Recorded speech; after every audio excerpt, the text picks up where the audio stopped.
Yeah, I think we have an inland sea in Hiroshima, but because of inland sea, we don't have a wave, big wave, so no surfing, but fishing is fine. Yeah. Yeah, walking on the beach is fine. Yeah.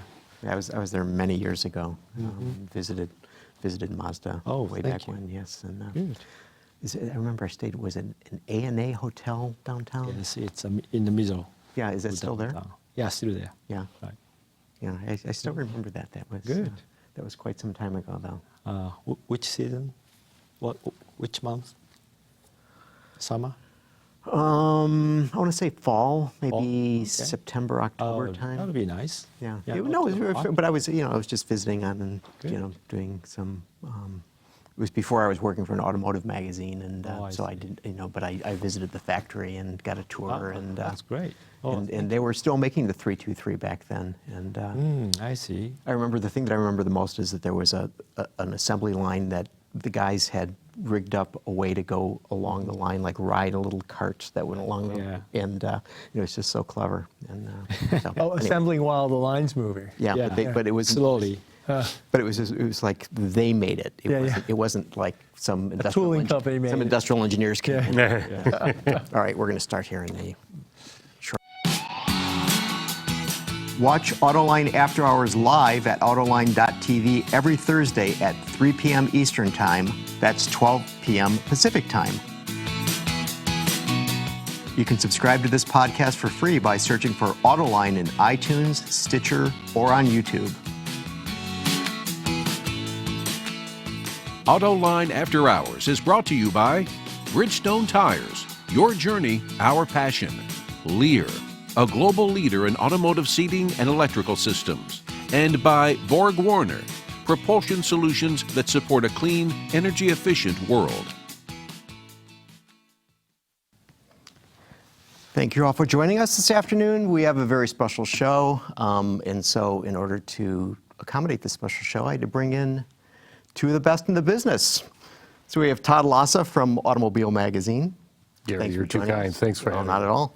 And Lindsay Brooke from the Automotive Engineering International, and you've been spending the week down at the SAE WCEX event, which I'm sure we'll get to. World Congress Experience. It was quite an experience. It was an experience. We'll get that later in the show.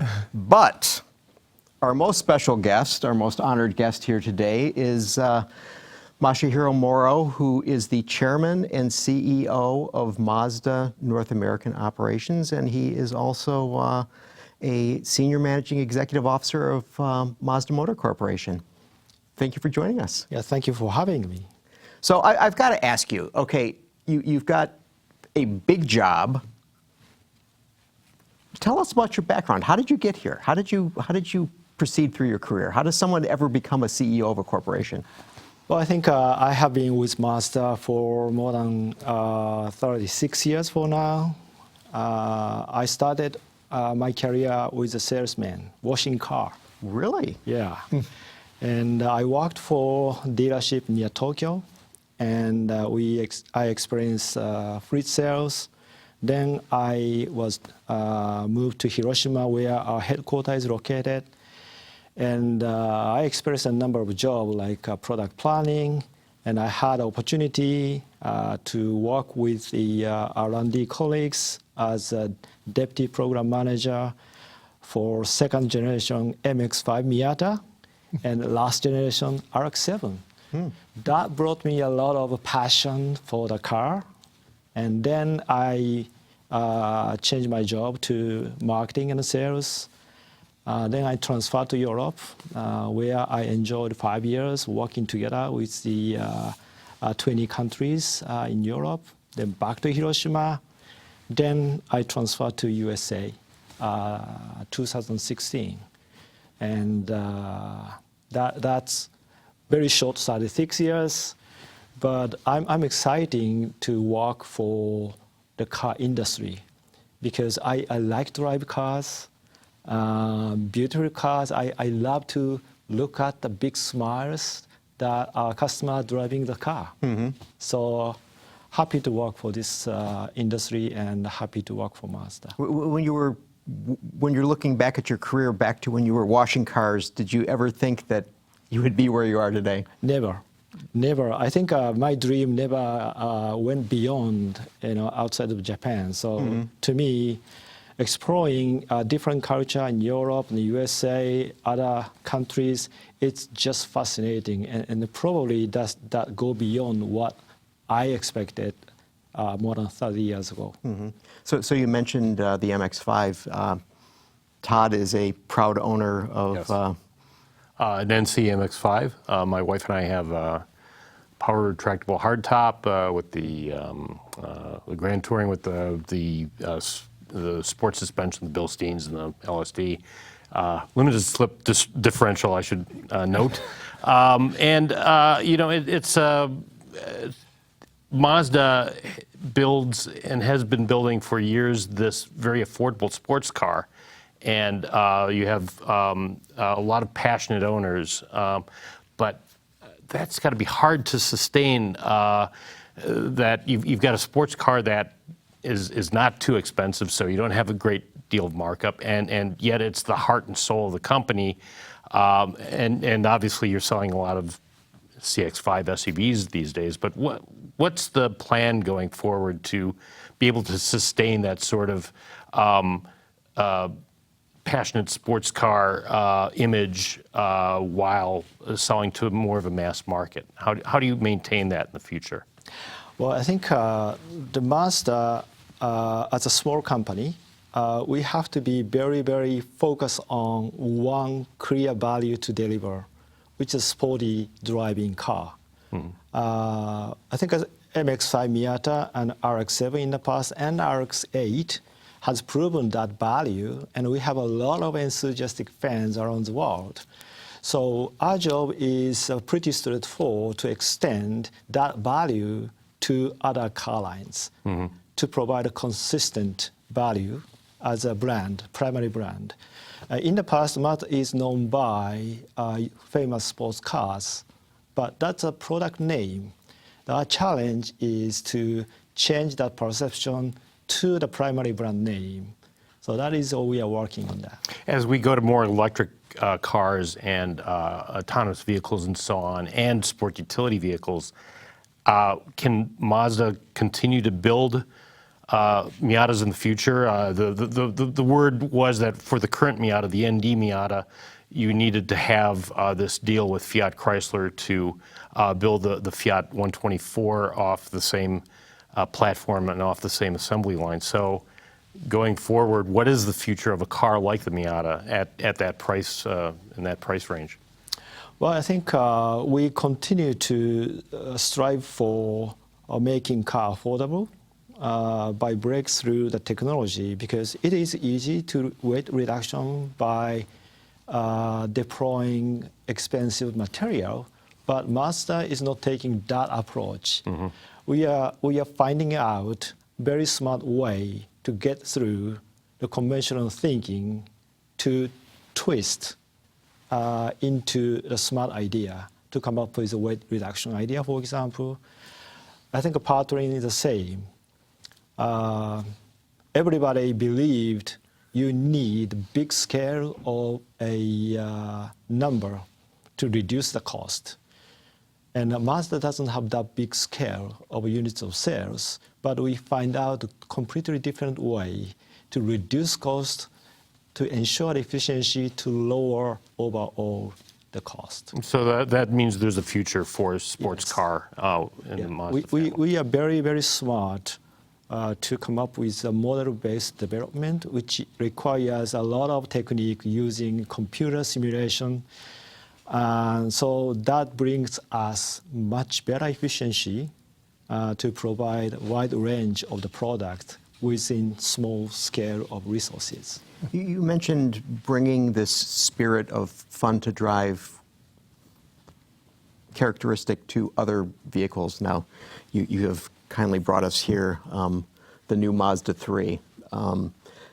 Two things that strike me about that. One is it's interesting to see that here you are coming out with a new car when, as Todd was alluding to, that everybody is just interested now seemingly in crossover vehicles. And number two, this is more of an upscale car in certain regards, and yet you have the sportiness. Can you talk about what was behind the thinking for this new car? Well, I think Mazda 3, everybody see the industry going down for sedan and 5-door, but we still believe this is an important segment. And our approach is to completely renovate the platform, body, and the chassis to bring a fun to drive to the next level. And also, it is important for Mazda to leave the level of craftsmanship to infuse the sense of Japanese aesthetics into the car.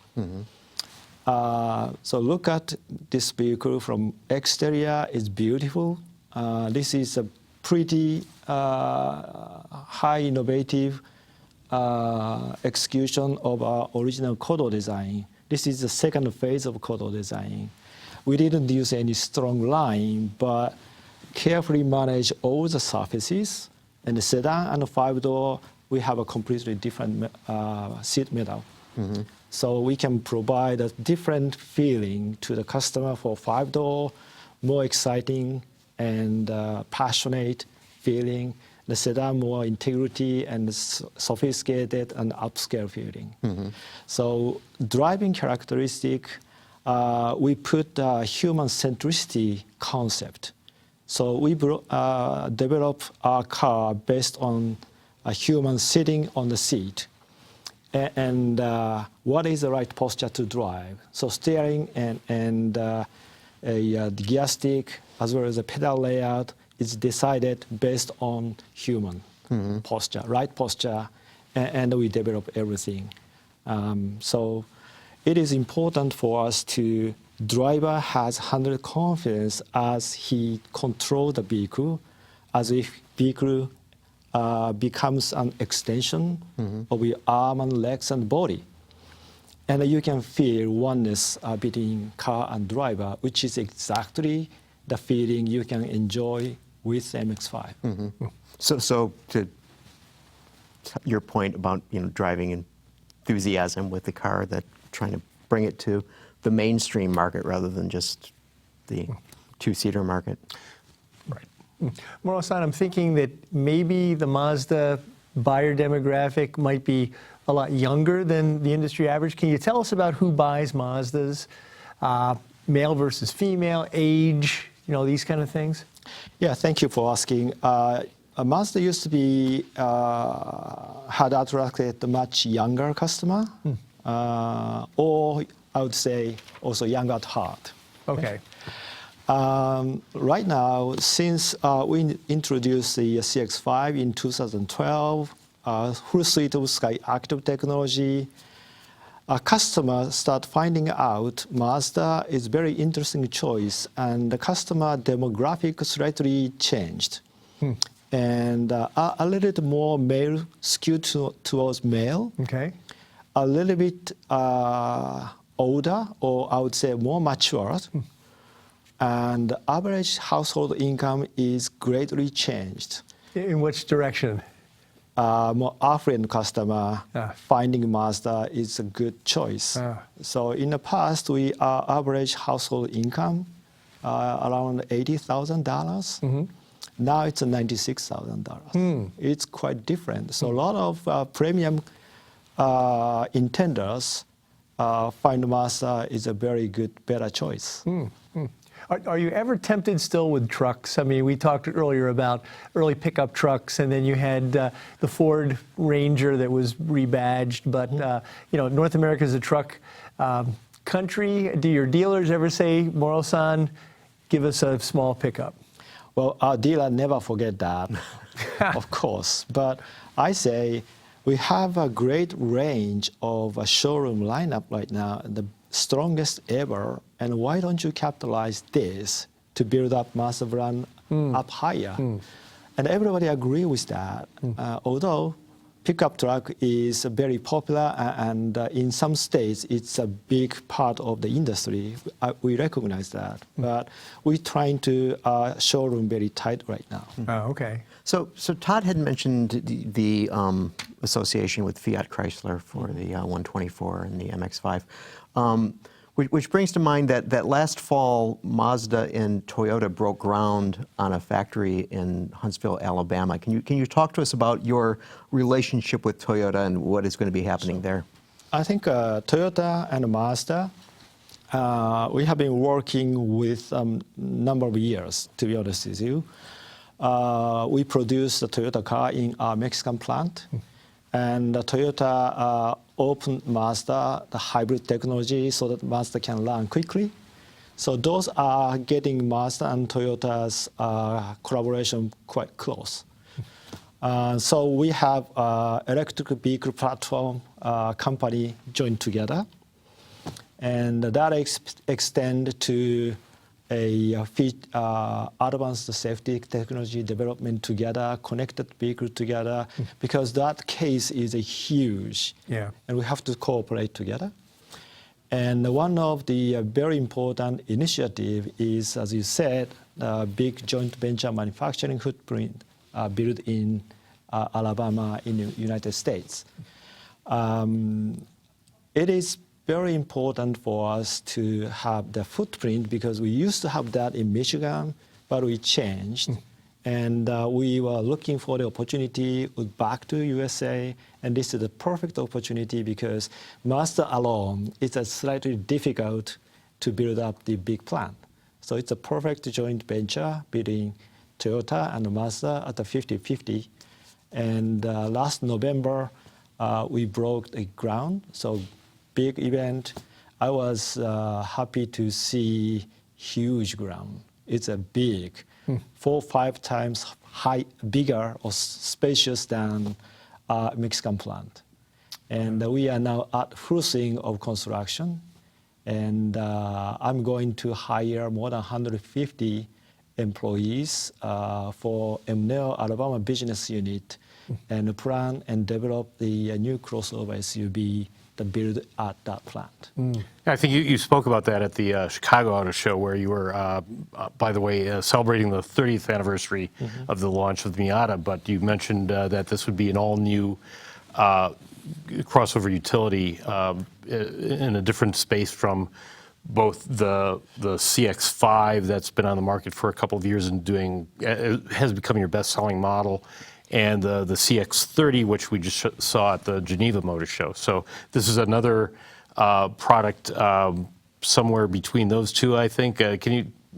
Anything more you can say about that new crossover? The Well, I think this is the new an addition to the lineup. And probably we are thinking about the territory within big segment of SUV. Yeah. So somewhere in between those. Okay. And we are finalizing a product concept right now. It is very encouraging. This is very first time probably only focus on North American market. So that's Mazda always develop products thinking about 130 countries worldwide. This is for just focus on the USA. So you must think when you see Subaru and Hyundai going to big 8-seat SUVs that there must be some opportunity there? Well, I think probably where we see the growth is the more conventional 5-seating configuration. We have CX-9 for 7-seating, right? Which is, I think, great, but probably 5-seating segment is increasing next 5-6 years continuously. So we are adding new product lineup. Is very, very encouraging for our dealer as well. And don't forget they're making a Corolla on the Toyota side of the Corolla plant. too, So, right? Yeah, yeah. So yeah. flexible That gives you a little manufacturing, bit of a flexible manufacturing is one thing, Right, but I right, mean, right. a little bit of a clue on The the line size isn't wide of the enough, yeah. category. You mentioned that you're learning about the Toyota hybrid technology and that you're working with them on electrification. What is Mazda doing in this space? Are you going forward? I mean, do you see this as being an opportunity for the company? Yeah, I think it was a big benefit for Mazda to learn that technology from Toyota. We have sold Mazda 3 hybrid system in Japan, just understanding how it works. And our basic approach is to improve internal combustion engine more and couple with small scale of electrification devices one by one. So right now, we have a Sky Active engine and a small hybrid system we call the mild hybrid to package. That is the latest status. And of course, as time goes by, we have 148 or full hybrid or PHEV that, as regulation requires or consumer requires, we are ready to build on that technology over time. What are your thoughts of self-driving? I mean, you just laid it out, human-centric design. You're such a human, analogs, fun, sporty type of driving dynamics company, and here the industry is going into more, looking long-term at cars that drive themselves. Is this antithetical to Mazda's DNA, so to speak? Yeah, I think certainly staring out and reading books and drinking coffee is not the option for Mazda, obviously. But autonomous driving technology is critical. And we have been developing that. But how you apply that to the vehicle system will be Mazda unique. We call co-pilot system. Co-pilot, helping drivers. And a human being, we would like to give full confidence to driver as they drive. And anything happen, system backup, help on the override. So that is how we're going to utilize autonomous driving technology. But almost same technology is required, but application is pretty different. Go ahead. I was going to say, are you doing testing in Japan on any of this now, or? Yes, we do. Not only Japan, but this is a little bit secret. But we have been testing. Yes. Okay. Is this part of your? I was going to ask whether this is part of your cooperation with Toyota, given that they've been working on these systems for a long, long time and been pretty vociferous about it. I guess they've talked a lot about various levels of autonomy. So, are you? Does your system use some of Toyota's technology? Yeah, we are working together and sharing some information. And autonomous driving technology is not just a standalone. That has a connection to connected vehicle function, infrastructure. So all of those is a very big agenda. So I think it is better way to have a collaborative work among those companies, right? Okay, well, as long as you keep offering a Miata with a manual, we'll be able to opt out of those systems, right? Absolutely. Yeah. So I've got like 8 pages of questions here, and one theme that is going through lots of these questions is the rotary engine. So I think we'd be remiss not to ask you about. Of course, you cannot miss, huh? So what is the status? What are your thoughts about the rotary engine?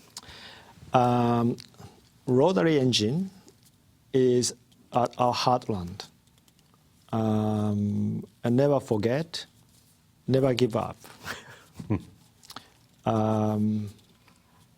Since 60s, this has been the one and only unique technology that showcased Mazda as a unique company. So right now, we don't have a product program right now, but we continue working on improving the rotary engine. And the rotary engine has a wide variety of capability, from genuine sports car engine, compact, high power, that pretty much enthusiast fans are waiting for. And also a interesting way to use as a environmental friendly engine. A rotary engine is able to consume hydrogen. So that is emission zero engine. We tested with the Norwegian government in the past, so we established that technology.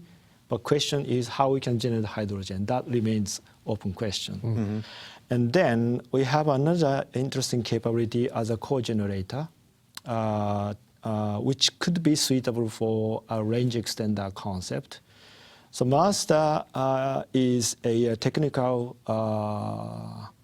a partner of e-Pallet, which is Toyota's EV platform.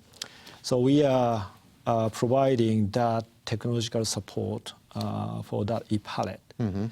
So those are range of rotary engines, wider capability. So we are ready to set up a multi ways to utilize that unique technology. So while you have nothing right now, you have the technology that you continue to work on that rotary and have various applications this could be Well, I deployed think a number of idea and projects are going on. So at some point in time, we could make a sudden announcement. But I'm sure many of these people would be very happy if you did make this Well, announcement. yeah, and because, I mean, and yeah, I was even Todd as well. I was at the Tokyo show, in 2015 when you showed a concept that could be a future rotary-powered sports car. But what we've been hearing mostly, I think, and I don't mean just, I'm talking about the entire auto journalism business, is that the range extender technology seems the most likely going forward, at least in the short term. It sounds like maybe you're concentrating on that. well, I think it is suitable for that particular purpose. So that is Compact and I think contributing to environmental issues. Yeah. But I really like to be asked like this interview or other interview or listening to fans talking about rotary engine or even our employees asking that question. I think it is all important for us, don't forget, hang in there, keep doing it. Yes. This becomes motivation for all our engineers. Well, Gary mentioned my ownership of a Miata earlier, and I'm also now the proud owner of a 1980 Mazda RX-7 that my dad, who just turned 90, bought brand new. So I guess I'm also in the rotary engine. Yeah. It's in your blood. Yeah, well, he mentioned that he worked on the RX-7, so so this is obviously in his blood as well. So okay, so Todd mentioned about keep offering a Miata with a manual transmission. Is Mazda going to continue to offer manual transmissions? Yeah, unfortunately, yes. we Unfortunately for the business side, not Yeah, for our Well, side. I think we have a strong fans really like to have the stick rather than auto. And we have working with the different continent as well. So European customer usually like to use stick. So as long as we have that technology and mechanism, why don't you make this available? Yeah. Business-wise, not big, Yeah. but I value those enthusiastic fans.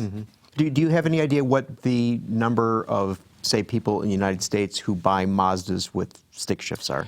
Well, I think it's very hard, but probably 2-3%. Only 2 or 3%? Wow, that's got to be very difficult to make an argument for offering that. Well, and what percent of Miatas now have automatics? Is it 50%? Yeah, I think close to 50%. Interesting. And particularly after introducing a retractable fastback, I think auto take rate has gone up. It's a different type of customer, I think. Talking about various engines, we spoke at Chicago about your long-standing plans for a diesel and for the new SkyActiv technology. And you said at that point you weren't quite ready to say anything, but is there any update on where you are on offering the diesel in the U.S. and on the new gas technology as well? Well, I think we have diesel technology available for other countries, and why not for North America? But one condition that we really wanted to make sure 100% transparency for emission testing. And because of some noise in the past, Noise is a very kind word. but I think it is Speaks German. for us.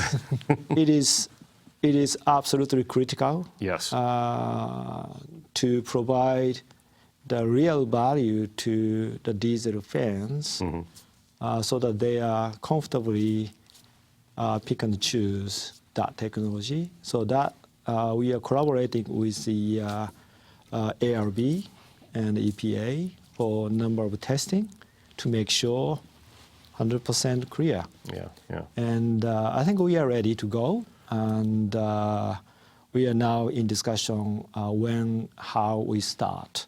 Okay.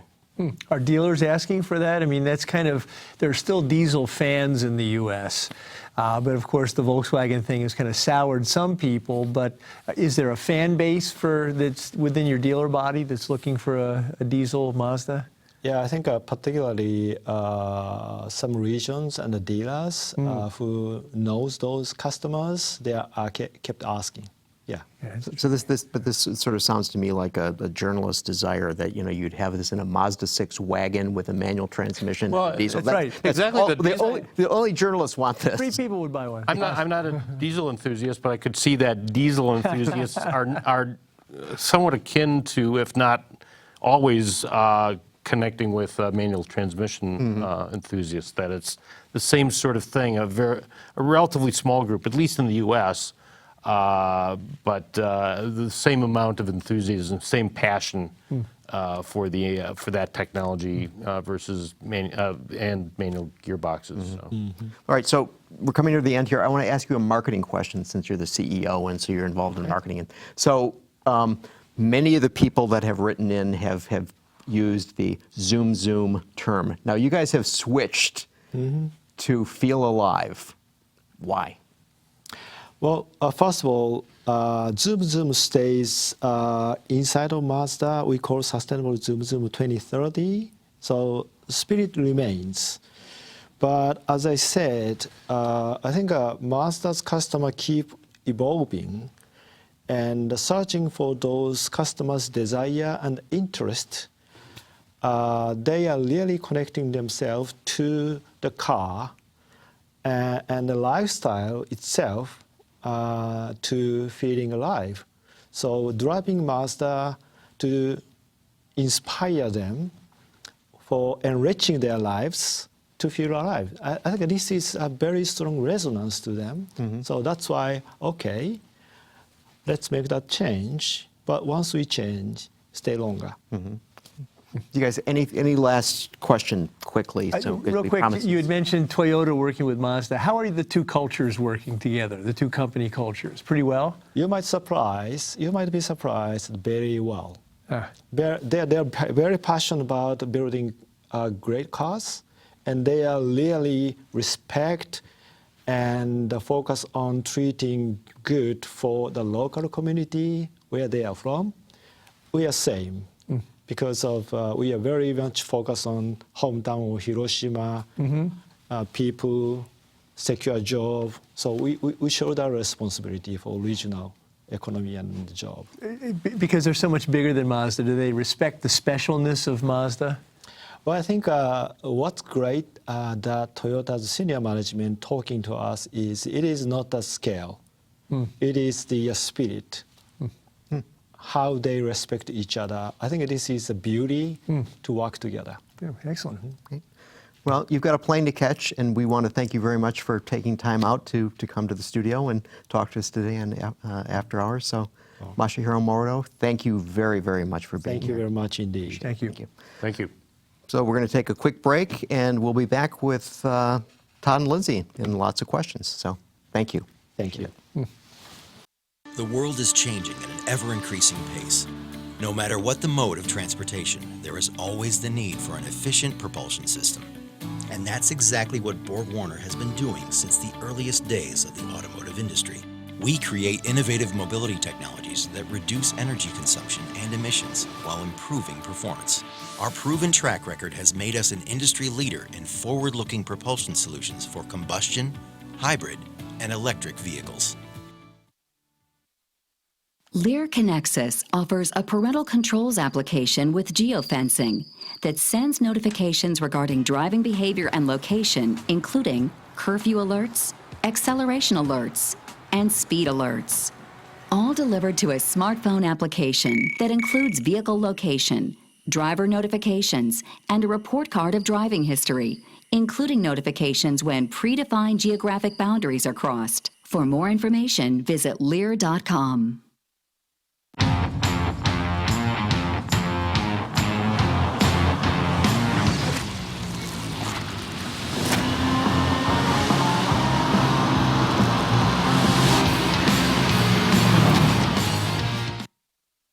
Okay, and we are back. We're going to do the Dr. Data thing as we always do after we come back from the break, and we do want to thank our sponsors for allowing this show to happen. But okay, so as I said, we got a lot of questions, and so I didn't name names, but I'm going to name like lots of names right now before we appreciate your calling or writing. So Youngblood, Dale Leonard, Joey's Cleaning Lady, Barry Rector, Aziz, NC, George, Dave Tuttle, Alex Ferda, Apple Animator, Greg Dunn, David McCallisk, sorry about that one, Jim McMurdo, Sean Sweeney, Justin, Edwin Brooke, and Kevin Fetty. I think that was it. But so I want to thank you all for taking the time to contact us. And I think we sort of got all of your questions from these guys, and I think they worked out really well. But speaking of questions, now it's going to be time for you guys to answer the question for the Dr. Data segment of the show. So some recent research has been done about auto companies. So Katie, could you please bring up the first thing? So the Boston Consulting Group came up with a list of the most innovative companies. And so this is the most innovative companies, right across the board. So it perhaps is no surprise that, Alphabet/Google is number 1 and Amazon is number 3. Okay, or number 2 and Apple's number 3. So there are car companies that made the list. And so Katie, bring up the next one. So these companies made the list, but as you can see, these companies are not necessarily in the same order. So I'm not going to ask you what numbers they reached, okay? But what I want you guys to do is to figure out what the proper order, one of these things is the proper order. So for those of you who are listening to the podcast and don't see this, the companies that made the most innovative lists of companies according to the Boston Consulting Group are BMW, Daimler, GM, Tesla, Toyota, and Volkswagen. And as you can cleverly see, that first list, that's in alphabetical order. So it probably didn't happen that way. Yep. So that basically gives you the other two lists. So, Lindsay, which do you think is the right list? Well, Tesla's got to be at the top, but I'll bet on BMW, so the second list for me. So that's Tesla, BMW, Toyota, VW, GM, and Daimler. Yeah. Todd. Well, I was going to pick the third one, and since Lindsay picked the second, I'll go with the third, which is Tesla, Toyota, VW, BMW, Daimler, and GM. So before we get to the answer, I got to ask you guys, do these companies surprise you? I mean, does it surprise you, or is the absence of any company surprise you? Well, the absence of Honda. Yeah. But as an innovator, you could argue that Honda and Toyota, if you're going to pick Honda over Toyota, but Toyota's got, well, I don't know. They both have fuel cell cars. I'm just looking at that kind of technology walk there. I guess they don't for me. So it's not a huge surprise for me either. I would say I agree on Honda, though, that the fact that that's missing is curious, and maybe also Nissan/Renault, if you think about the Nissan Leaf as being the electric car that's been around longest, I guess, at this point. But this is a new list. Right, So this is what's going on now. So Sure. All right, But I mean, there's a new Nissan. Well, maybe that says something about the Nissan Leaf and about electric cars outside of Tesla, is that there's also a brand new Nissan Leaf that's been out for, about a year or so, and yet Nissan didn't make the list. All right. But I'd say Honda and Nissan would be the first that come to mind. Okay. So Katie, bring up the answer. And there you go. So you were right, Lindsay. And I don't know. It's very interesting. So that's where they scored. So Tesla was number 9, and then you go way down to 27 Big drop, before you get to BMW, and then Toyota is just edging out VW. Toyota at 37, VW 38, GM at 40, and Daimler at 47. I'm a little surprised to see Daimler that far down too. If you think of, Mercedes, I wonder. Everything they do is. I wonder how the question was asked. Whether they said Daimler or did they say Daimler? By the way, they make Mercedes-Benz. Whether the average person consulted knows that. A lot of people don't know exactly which brands belong to GM, let alone to Daimler. Yeah. I mean, if we're talking about people outside of our sphere. I guess, but if we are taking the name awareness argument, why isn't Ford on that list? Why isn't Ford on that list? Well, I tend to think that while Ford has been making a lot of noise about how it's going to introduce a bunch of EVs and an autonomous car of some level 4 or whatever by 2021, that this is all coming pretty late compared with those other manufacturers. So this allows me to segue very cleverly into the announcement that was made by Jim Hackett, the CEO of Ford, that Joe Hinrichs is now the president automotive for Ford.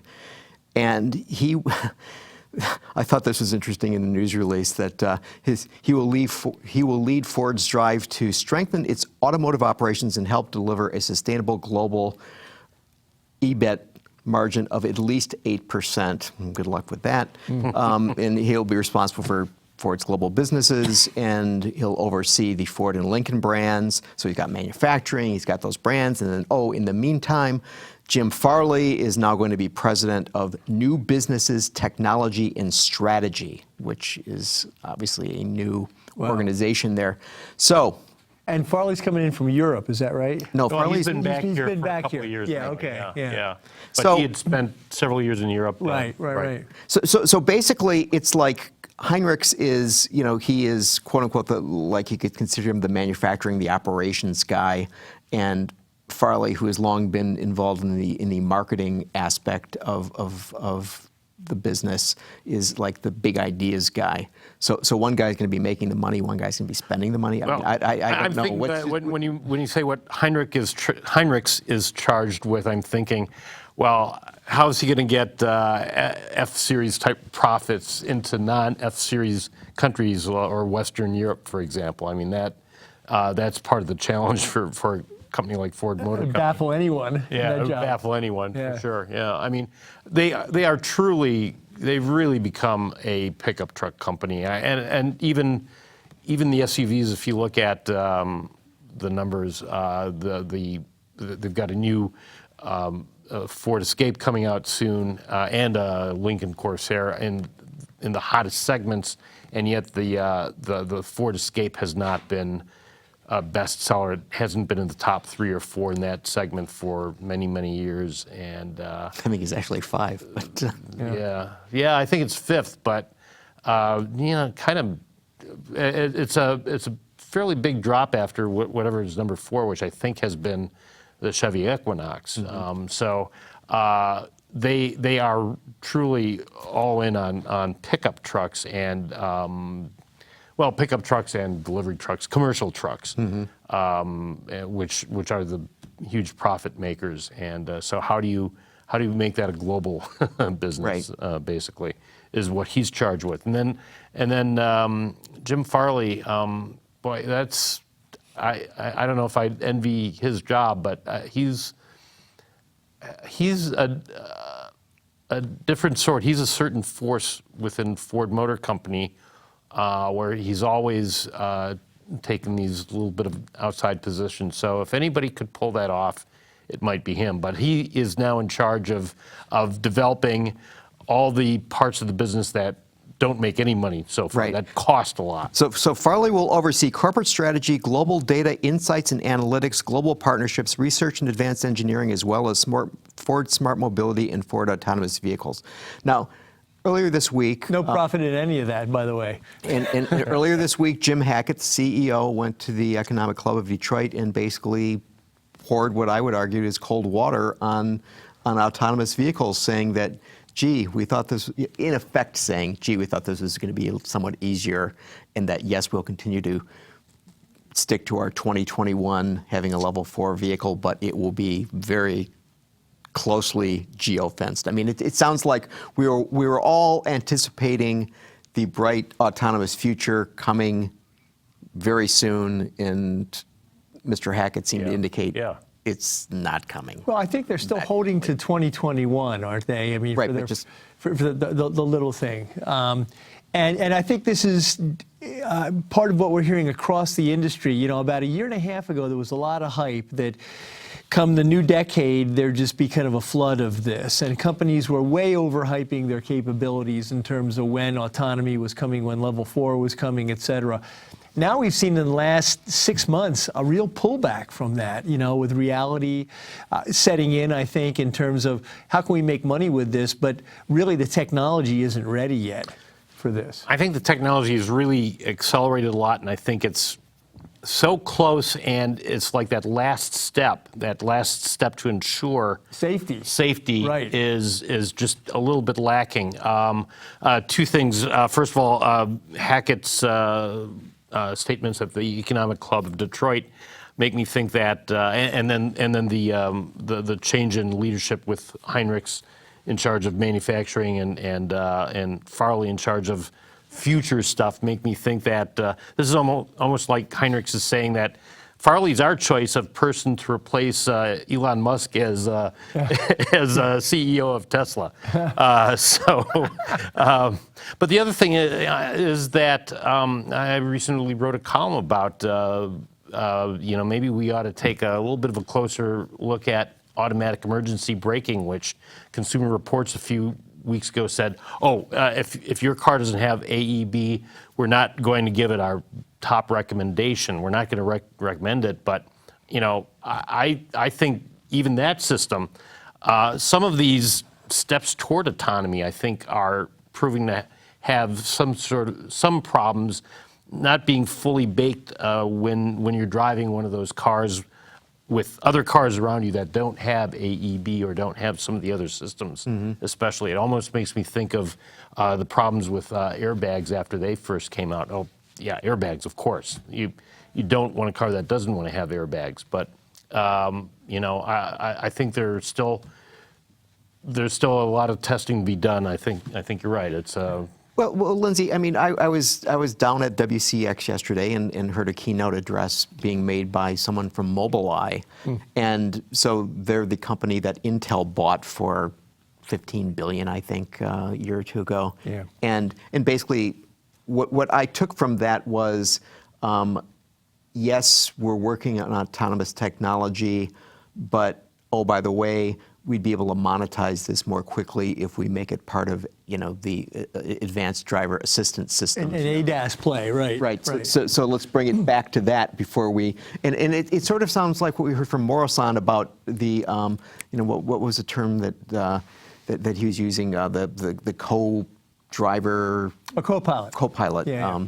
That we'll still be driving cars for a while, but we'll just have some supplements that will help us out technologically. I mean, this isn't any different than a lot of tech waves we've seen, that it's a bandwagon effect, it's a tidal wave, and then all of a sudden a couple little reality points hit and everybody starts to say, well, maybe not now, maybe in a few years. There's another kind of socio-economic issue, I guess, surrounding this, and you have to kind of remove yourself from the auto industry and look at it from the outside. If you think about autonomous cars being kind of a solution where you have the cars driving closer together on the freeway, so they save space and you don't have the traffic jams that you once had. Like platooning almost. Platooning and all the other advantages that reducing traffic that it would make to reducing traffic, and that's that. You know, and this gets tied in with car sharing, and where people don't own a car but they share it with several different people. That's still not as efficient as getting rid of a lot of the cars, and in cities especially, and going to mass transit. Mass transit still, you're not going to solve the problem of traffic with autonomy, with car sharing. And I think a lot of critics of the car industry looking at it from the outside are making note of that, and that maybe autonomous cars might be part of a small part of a bigger solution, but that we shouldn't expect 17 million buyers a year to go from what we have now into that. Right. Well, it's interesting, mentioning outside the auto industry, and right now there's Boeing is facing this problem with the 737 MAX, which turned out to be a software problem. And Dieter Zetsche, commenting on that in relation to autonomous vehicles, said, quote, "What is very important is the psychological dimension. If you look at what's happening with Boeing, then you can imagine what happens when such a system has an incident." And he went on to say, even if autonomous cars are 10 times safer than those driven by humans, it takes one spectacular incident to make it much harder to win widespread acceptance. So, I mean, are we now seeing, in going back to our Dr. Data list of Daimler, I mean, they're obviously working very hard at developing autonomous technology, and they're working with Bosch and trying to do things like this. I mean, are we seeing a retreat at the highest levels of organizations now? I'd point out, though, that the one big difference between the cars being designed for autonomous systems, ADAS up to level 4, level 5 autonomy, is that these are all new platforms, and the one major problem I think with the Boeing 737 MAX is that airplane goes back to 1967. So. Maybe it's time to take another look at Alan Mullally's history with Boeing and Ford Motor Company. I don't know, but the fact that they kept that plane, there's been some talk that adapting these very modern systems to without updating the airplane itself may be part of the problem. Mm-hmm. So you were mentioning congestion and traffic jams and so on, and so earlier this week. In London, now London has long had a congestion charge, so people are paying like what amounts to $12 to drive a combustion engine vehicle in. But now they have, as of this week, there is now the ultra low emission zone, which basically said that cars that don't meet Euro 4 standards and diesels that do not meet Euro 6 will have to pay an additional charge. Okay, so cars will pay 12.5 pounds, which, again, we're talking about $13, $14 in addition to the congestion charge. Well, now, last week, we had New York City saying that they're going to be having a congestion charge starting in 2020, I believe. Yeah, maybe. And this coming is up pretty quickly. Yeah. And this is for traffic below 57th Street, which is basically all the Manhattan, like there's Central Park and then there's everything else, right? So what do you guys make of this? I mean, is this going to cause a change in transportation? Well, first of all, any municipality, taxing is just what they love to do. So they can find any charge to do that and to make money, they will. I think that going down into more modern emission standard vehicles is, could be argued it being an affront against poor people that have older cars. I mean, it's if you don't have something. Maybe not as much in New York City. Not as much in New York City, but a lot of other places too. I mean, if you've got the old junker that's just gets you around, it's not compliant. So, you know, there could be some pushback on something like that. Well, but plus this particular charge, yes, it's a taxation, but it's also a taxation that's supposed to pay for improvements in the subway system that has been around in New York and carrying the masses, the local masses at least, for way more than a century. Yeah. You also have the problem, the flip side, too, is in New York and in other large cities, devoting a lot of space and cost and not having drivers pay enough for it for parking. That too much real estate is devoted to parking. And now, of course, if you have some developer who wants to build yet another 70-floor apartment tower with $1 million plus apartments in New York, or condos in New York, as a money laundering scheme, as many of them are apparently, that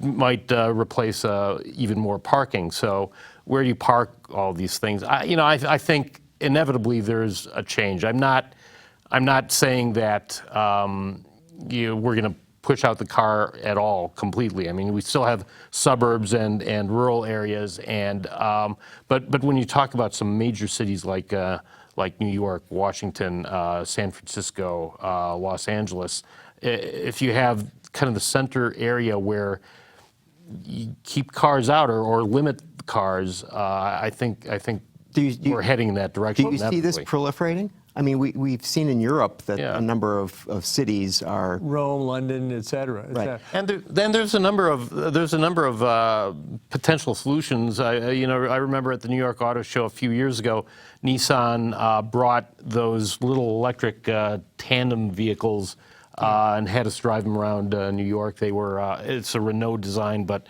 they had been adapted as Nissan vehicles, and they're very narrow. They don't take up a lot of space. Twinsies or something like that? That was the Renault name. I think so, I can't remember what the Nissan name was. And just driving around New York and top speed of 35 miles per hour.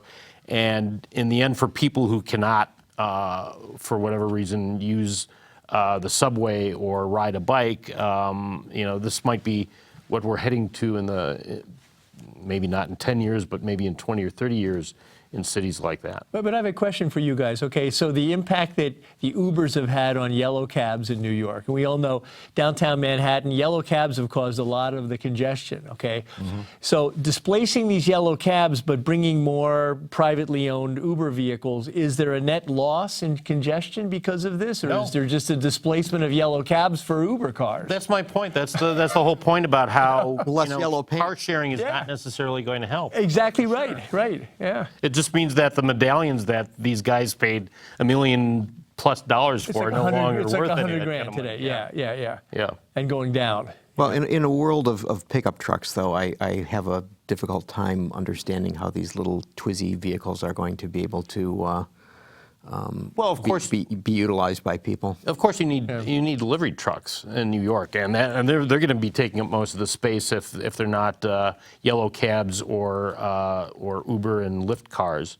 When you see Tokyo, too, you've got all these little three-wheel delivery vehicles that deliver to restaurants and all these kind of small vehicles. There's more of that stuff. They're just smaller. Yeah, exactly. Yeah. And you can park them on sidewalks. You can drive them on sidewalks. There are probably more motorized vehicles. There's just a ton, they're much smaller. Well, and Rivian has a deal where they've had some something like $750 million of investment from a group led by Amazon. I don't want to say it's all Amazon because apparently there's other companies, but using that platform for delivery trucks. They're electric, so they... Rivian is the company that has the electric skateboard. Yeah, the skateboard. They showed a pickup truck and a sport utility vehicle at the LA Auto Show last year.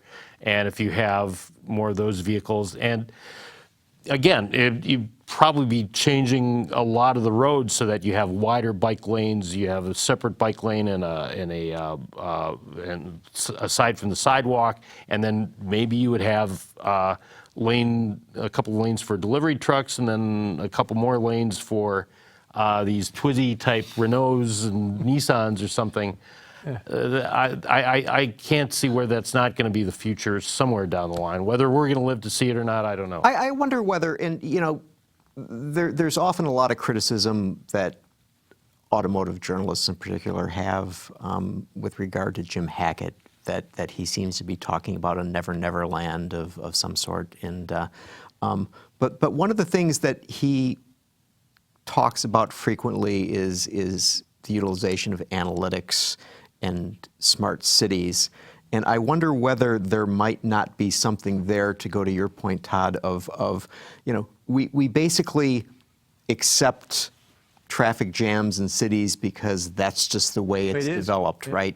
Right. And can't we possibly use the connectivity that many of these cars now have to somehow organize them in a better way? Yeah.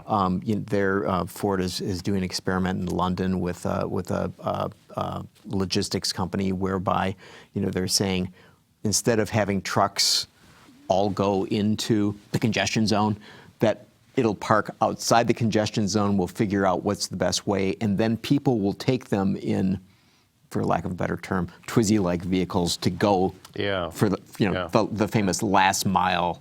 And the analytics all has to do with, well, how many more of those Twizzies are you going to need where are you going to need deliver them? from the trucks that are outside the congestion zone? Yeah. Right. Yeah, We don't know, but someone ought to be studying that if they're not. And it will sounds there like be a Ford net might be. reduction? That's the Yeah, thing. That's right. what everybody's waiting to Right, see. Exactly. There's studies about how when a city gets a new light rail system or additional mass transit, that private car congestion tends to go up rather than down. Yeah. So, but will that always be the case? Do we have younger generations who've been moving back into the cities, looking at it differently, and maybe not eventually moving to the suburbs and buying 4 or 5 cars or whatever? I don't know. But I certainly there has to be a change. This congestion doesn't do anything for enthusiasts like you and me. These aren't the roads we want to be driving on anyway. Well, I want to ask you guys, so let's play some bets here. Do we see a change in 5 years? Do we see a change in 10 years? And I'm talking about a change in congestion in terms of what people are driving or whether they're driving. I don't think 5 years. I think 10 years. And so in 10 years, what will it be like in Detroit or Chicago? Wait a minute. I would say the change is always gradual. It's the type of thing where you don't notice it. It's like an old friend that you haven't seen in 20 years. It's gradual. So yeah, I think we're already heading in that direction, but slowly. When you start to see it. But when do you start to see it, Yeah. and when will you actually reduce congestion? Reducing congestion is going to take a while. I don't know when that's going to happen. Yeah. But you think in 10 years that there's going to be I think it depends on the city. a discernible change? I think it depends on the city and how aggressive their regulation is. The Rome and London thing happened pretty quickly. New York could get really draconian on something like this. And San Francisco could. Detroit, probably not. Minneapolis, maybe not, but those kind of cities, could really go aggressive on it. You wake up one morning, what happened to the on-street parking? Well, it's gone.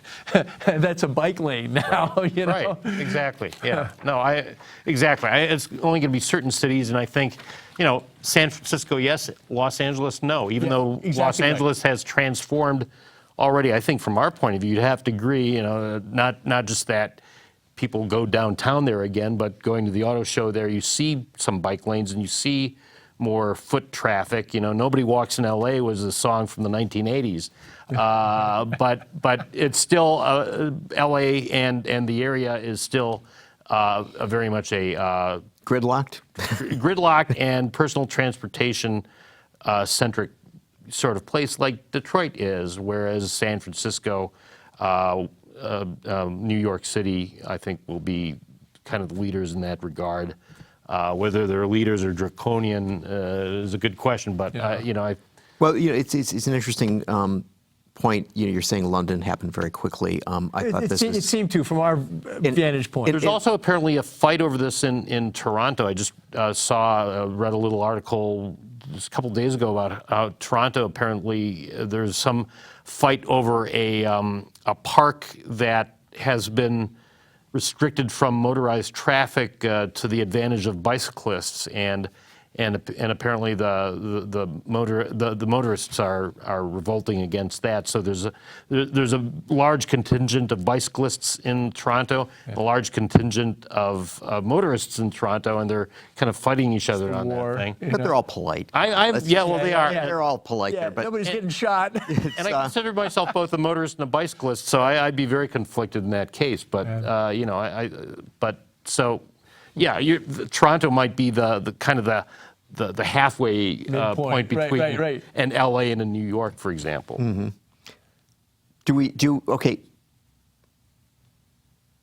Will enthusiasts in 10 years be driving on public roads, or will enthusiasts in 10 years be driving on M1 concours and various other private tracks in order to drive enthusiastically? I think still on public roads, just because the car park, if it's 15 years old now, it's going to take another 15 years to renew itself. And there's still going to be Hemi Hellcats on the street. I agree that it will still be on public roads, but I think, I think a lot of us already are of the mindset of, when we go to a place like New York or even San Francisco, we don't care to borrow a car. But if we're driving up into Sonoma, where there's some nice roads, in fact, my wife and I just were there a few weeks ago, and I borrowed a Miata, strangely enough, for some of the nicer roads out there. The difference is you're just not going to go into those cities anymore. That's fine, but you might still own a car for when you go in the other direction. A little bit of that is going on with the marketing for sport utility vehicles. In fact, the Ford Escape, just the way they presented that is that this being a compact sport utility vehicle is for urbanites and suburbanites, or living close to the city, where you commute during the day, but on the weekends you take this out to go camping or whatever you do with SUVs. So there's a little bit of that with SUVs as well as with sports cars. So one might argue that that's basically taking a page from the Subaru playbook. Of course, or the Jeep playbook for that matter. There's a kayak on the top of every vehicle. Yeah. Right. Just why wouldn't there be? Right. That's right. But I begin to wonder whether we in recent times, smoking has gone from being something that lots of people did in restaurants and bars and everywhere else to now just almost like that. It's people who smoke are standing outside somewhere and usually just where you're walking. Yeah, but who would have thought that would have happened so rapidly? It wasn't. It was almost like a switch. Click. But the difference is, to Lindsay's point about we'll be driving on public roads in 10 years. It's a big country, and once you get a little bit out of some of these big cities, whether it's New York or San Francisco or pick any other large city like that, you can drive. You can drive, and you find interesting places that have very little population. Yes. I can tell you though, living in Plymouth, little town for viewers that don't know this area, there's already a discussion downtown of, do we replace this 3-level parking structure, because we need to maintain that parking.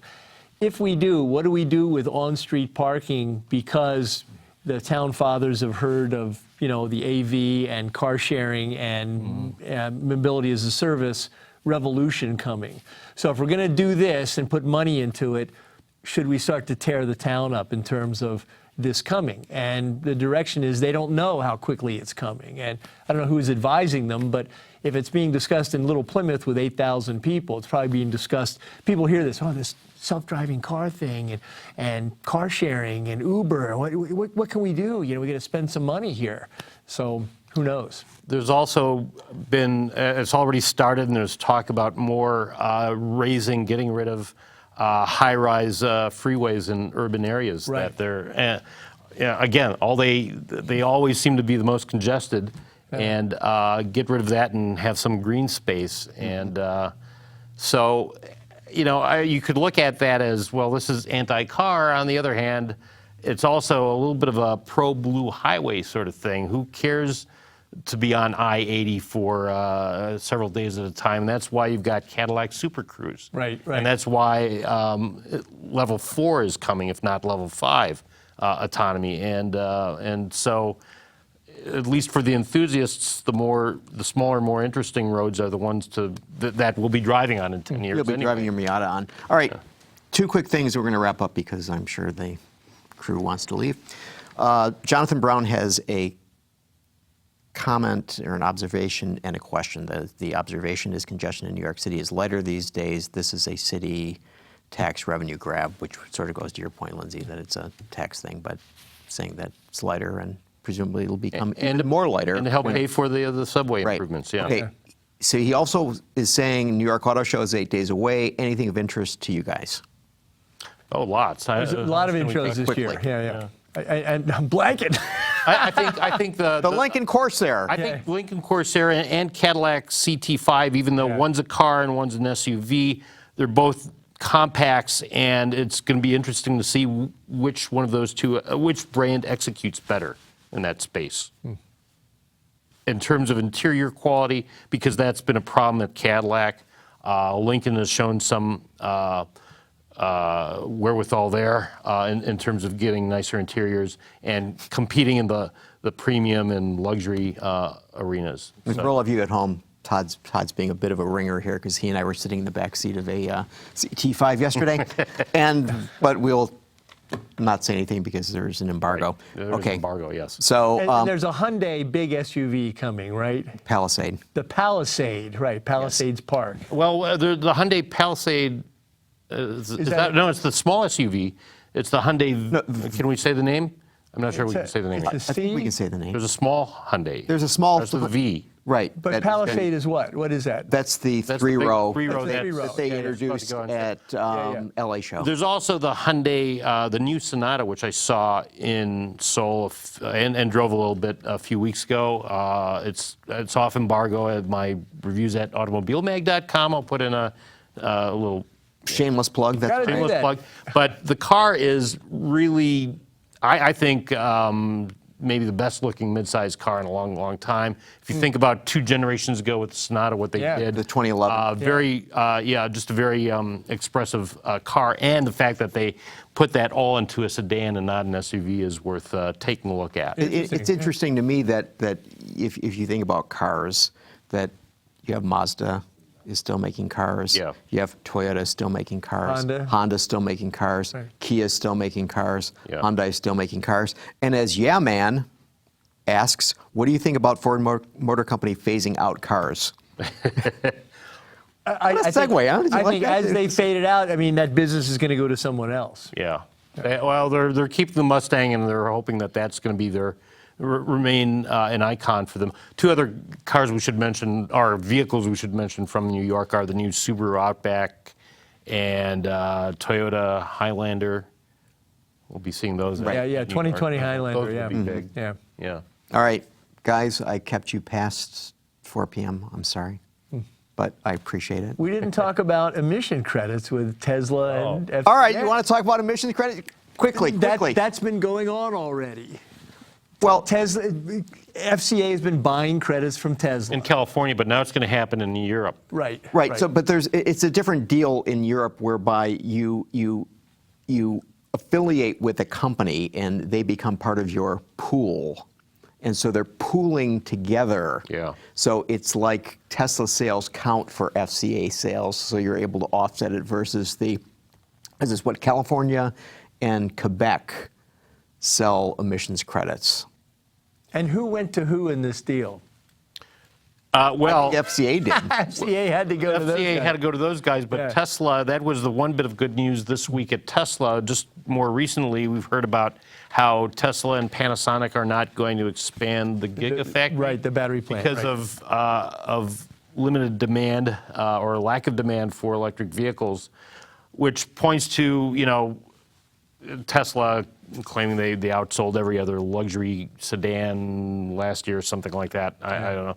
And just in total numbers. And of course, so the EV, the Tesla name, buoyed by the ZEV credits in California and the 13 other states that comply with that, had a lot of like first-year demand for the Model 3, and sold a bunch of them last year, delivered a bunch of them last year, after building up the anticipation for a year and a half or whatever. And so the Model 3 now looks like any sports car or sports coupe, where you sell, everyone who wants one gets one in the first year, and then the sales drop off a lot. And so now Tesla, which showed a rare profit in the previous quarter, the last quarter of last year, Fell off. apparently they're warning Wall Street that they're going to have a very bad first They quarter had to do this year. deliveries to Europe and things like that. And did they sell down the order bank, or did some people dropped off the order bank, right? I think The the answer to both 400,000, those questions you is know? yes. I think Yeah. I don't think they're saying, but There was such a phenomenal number, though, that people had made deposits. I mean, it was crazy. I mean, any company in this town would have, well, it's somewhere around 400,000. Right. So And- can you imagine 400,000 people plopping down No. $1,000 for any No. car that is coming from? No. Yeah, no, but that- and now So- the Model Y will be the next one where they'll do that. Take And aren't they deposits. using Gigafactory, some capacity to build Model Y? Didn't he say that? might They be didn't the they case. didn't decide yet. But the thing that strikes me that nobody ever talks about in terms of Tesla is, I mean, how old the Model S is. Yes. Right. And Mentioned- how Yeah. old Yep. the Model X is. And What's the follow-on? I mean, it's just if any, if Chevy tried to put out a car that was that old, I mean, they would be raked over the coals. I mean, Well, and if Chevy tried to put out a pickup as ugly as that concept pickup that he's shown, Well, and well, you might make the argument, though, that some people are looking at the Silverado and saying, well, the new HD one is not, only your mother could love it. well, I'm just getting to the point of Ram outselling, Yeah. in the first quarter, Yeah. outselling the Silverado, which is extraordinary. It is extraordinary, Yeah, and so I know. what accounts to for that? Right. See, and we're going down these rabbit holes. Yeah, we're supposed we to are. stop the show. Yeah. But just back to Tesla, and of course, the other thing happening there now with the, especially with Model S and Model X, is that you now have outside competition in the form of the Jaguar e-tron. and e-tron and Porsche Taycan coming along. I think it's going to be tough. Early 20s, I think, are going to be tough for Tesla. It's Really tough. For a modern day Tucker, they've lasted quite long. So I think they should be happy with that. Well, Good way to put it. when we had Sandy Monroe on the show last week, going on and on and on about the wonders of Tesla, Yeah. he would probably argue with you guys, but Yeah. that's Sandy, it's not me. So, Yeah. okay. Lindsay, Brooke, thank you for coming. Thank you, as You always. had a busy day at WCX. Always the a blast coming in. World Congress Experience, and Experience. quite an experience it was, SAE. And Todd Lassa from Automobile Magazine, and who was last seen sitting in the back seat of a CT5, talking about interiors. Okay, so I want to thank you all for joining us, and we'll see you all next week. Thank you. Autoline After Hours is brought to you by Bridgestone Tires, your journey, our passion. Lear, a global leader in automotive seating and electrical systems. And by Borg Warner, propulsion solutions that support a clean, energy-efficient world. Visit our website, autoline.tv, where you can watch us live Thursday afternoons. Get your daily news fix with Autoline Daily and in-depth analysis and interviews with Autoline This Week. There's all that and much more at autoline.tv.